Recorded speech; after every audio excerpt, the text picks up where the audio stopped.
මම පොඩි යෝජනාවක් කරනවා. මේ තරුණ මහත්තුරුන්ට අම්මලාට තාත්තලාට දරුවන්ට හෙට ඉඳන්වත් ගෙදර සමන් පිච්ච පඳුරක් හිටවමු. කාටද? බුදුහාමුදුරන්ට හැදෙන පිපෙන මල් කැකුලක් ගානේ මේ දරුවන්ට කාවද මතක් වෙන්නේ? කඩලා බුදුහාමුදුරෝ ඉස්සරහින් නොතිබ්බත් අර බුදුහාමුදුරන්ටනේ කියලා මතක් වෙයි.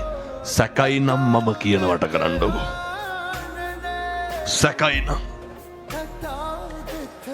මේ ලෝකේ මේ විදිහට පූජාවක් ලබන මේ කොච්චර දොස් පරස් කියනවද නේ නායකහරනේ? කිරිබත් මෙච්චරයි පහන් මොකටද කියලා අහනවනේ. මං ඒ උදවියට කියන්නේ බුදුහාමුදුරුවොත් එක්ක සමාලෝචනය කරන්න අපි කවුද? රුවන්වැලිසෑය නායකහරෝ කියනවා කිරිබත් ට්‍රැක්ටර් 5කට වැඩියෙන් විසික්කනවලු.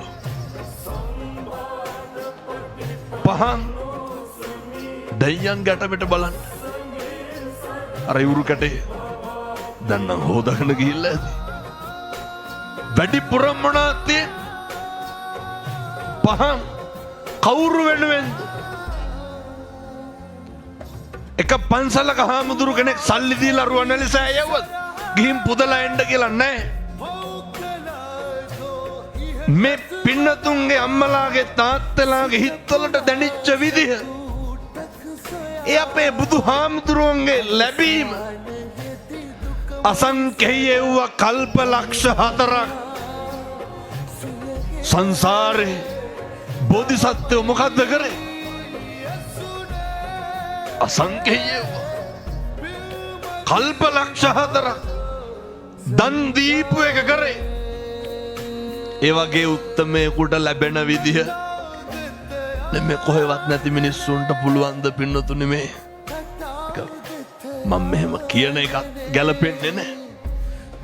අපේ ඒ තමයි අපේ බුදුහාමුදුරුවෝ භාග්‍යවතුන් වහන්සේ. ඒ වගේ උත්තරීතර ශාස්තෘවරයාණන් වහන්සේ නමකගේ ශ්‍රාවකයෝ අපි මේ පින්නතු වෙන කොහෙද ඔහොම ශාස්තෘවරයන් වහන්සේ නමක් ඔහොම ලැබෙන ඔහොම පුදන් අවුරුදු 2600ක් කිට්ටු කරලත් පරිනිර්වාණය මේක බොරුවක්. බොරුව මෙච්චර පවතිනවද? මේකස් මං කිව්වේ හෙට ඉර පායනවා සත්තයි. බුද්ධ වත කරන මිනිස්සුන්ට වරදින්නේ නැහැ.